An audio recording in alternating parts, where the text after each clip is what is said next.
You can find me every night I'm off the hook. There's a bird in the sky with a camera to find me, slipping a sword to impale and unwind me. Sugar of mine, your canary is cooked. Can't be found lately, every day I'm off the hook. Good morning, Marshals. Only 17 more days left of school. My name is Cecilia. And my name is Katie. Let's get this Morning Marshal rolling. Today is Secretary Appreciation Day. Shout out to all the secretaries watching. We love every single one of you. But we can't just show love to one group of people. Let's show love to everyone, especially our bus drivers. Since it was Bus Driver Appreciation Day this week as well, they do so much for us, like take us to school and take us home from school, as well as help out with our late night extracurricular activities. We thank every single one of you. Are you wanting to learn how to do color guard? Marshall County High School Color Guard Camp is this Monday, April 29th through May 3rd, 3:30 to 5:30 p.m. every night in the band room. No experience is necessary. If you have any questions, swing by the band room at any time to see Mr. Payton. Hey Casey, what's going on with sports? Marshall County Track and Field hosted the annual Chuck Golo Twilight Relays on Friday evening. Taking overall team wins were the boys from Marshall County and the girls team from Heron, Illinois. The Lady Marshals finished fourth in the team standings. The Marshall County teams combined posted 14 first-place finishes. Softball has an upcoming schedule of Crittenden County tomorrow and Caldwell County on Friday.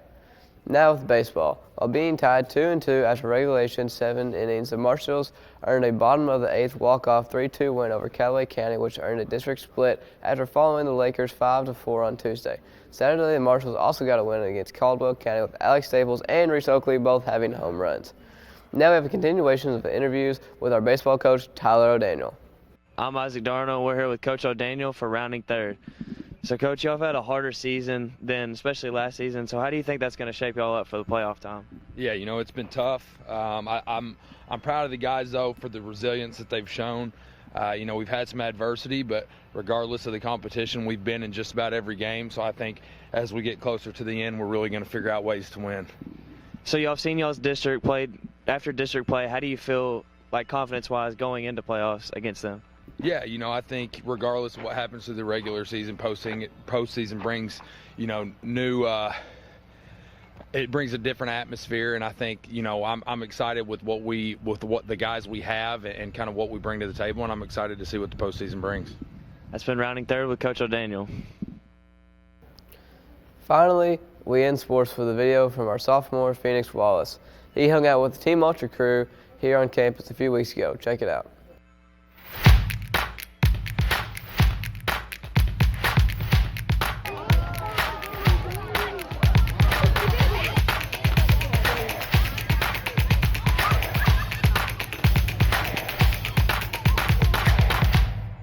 My name is Paul Rudd.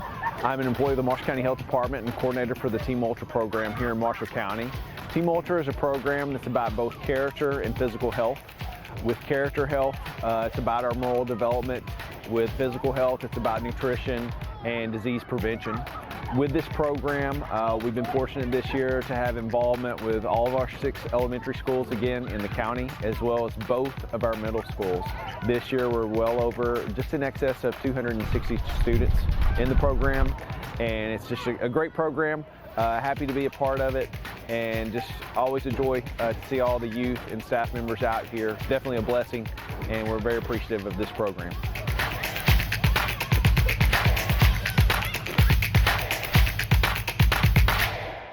My name is Nora, and I'm from Calvert City Elementary School. My name is Kiana Salyers, and I go to South Marshall Middle School. Hi, my name is Oliver Watson, and I go to Central Elementary.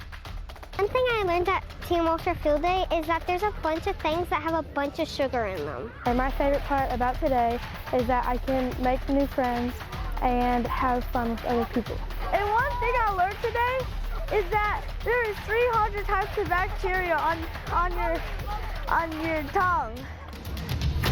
Wait, we have a jar.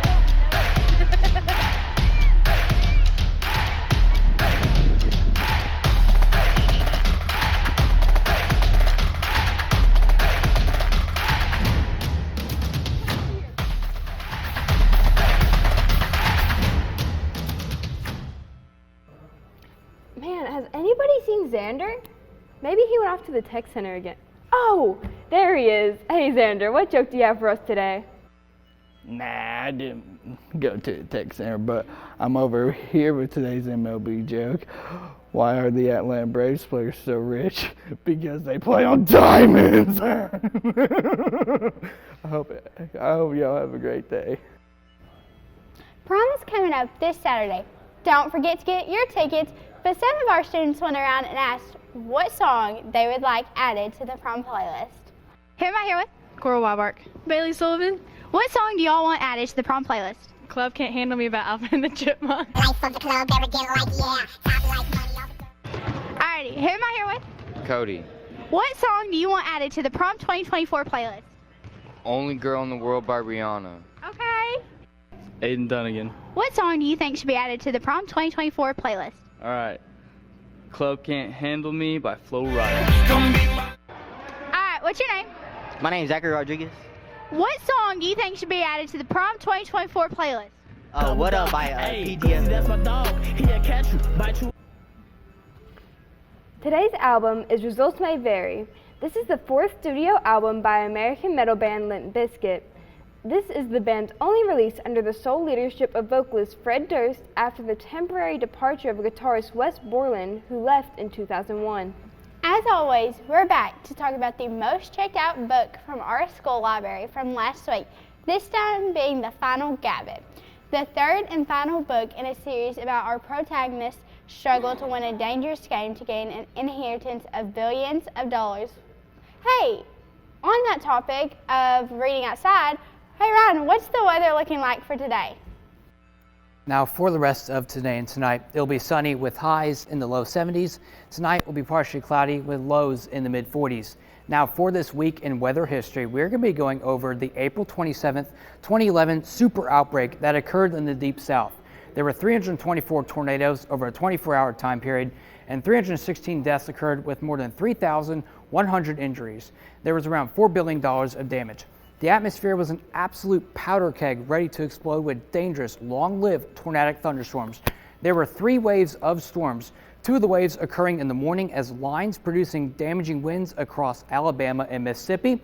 And then in the afternoon, the 3rd wave, or this wave as I like to call it, the march of the supercells across Alabama. This radar image is just plain ridiculous with the raw power of the atmosphere on full display. These supercells on screen are all producing tornadoes at one time. At one point, there were 5 tornadoes on the ground at the same time, causing catastrophic damage across Alabama. But in the end, there were 4 EF5s, 11 EF4s, and 22 EF3s. 4 EF5s in one day is just unheard of. You typically see 1 EF5 for every 1,666 tornado, or 1 every 7 to 8 years based on historical data. The strongest EF5 was the Hackleburg Phil Campbell tornado with winds up to 210 miles per hour, killed 72 people. One of the more notable tornadoes of the outbreak was the Tuscaloosa EF4 tornado. This tornado was a monster. Well, all of them are monsters. I wish I had more time to cover this significant weather event. Hope you guys enjoyed this week in weather history. Have a great rest of your day. I'm Ryan On, and this is your weather forecast. I'm so hungry, and it's not even pizza day today. Austin, what are we having for lunch? Hey guys, today for lunch is our summer cook-off. Grilling hamburger and cheeseburger will be served at both food lines in the cafeteria. Thursday's breakfast, waffle, and lunch is orange chicken or general so, and peace out, y'all. I bet you didn't know exactly 34 years ago, on April 24th, 1990, NASA's Discovery Space Shuttle was flown into orbit and deployed. The space shuttle carried the Hubble Space Telescope, and the crew got many recordings with portable IMAX cameras. The Marshall County FFA chapter attended the region's FFA Field Day at Murray State University last Wednesday. Students got to participate in events like livestock judging, auctioneering, and seed identification. The chapter placed first in ag mechanics as well as second in welding, with Merrill Jackson being the highest scoring welder. Congratulations to everybody involved. Last week we showcased classes from the 1970s. On this episode of Way Back Wednesday, we decided to roll the clocks back even farther.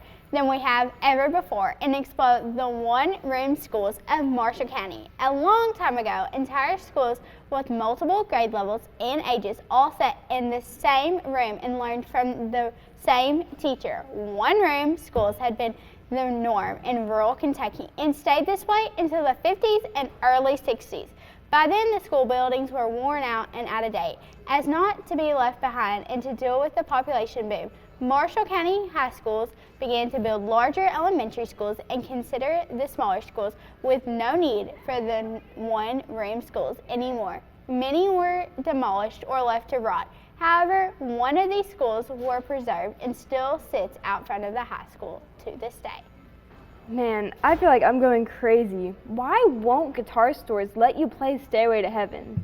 Anyway, here's a good fact of the day. Led Zeppelin's popular song Stairway to Heaven lyrics take some pretty wild turns.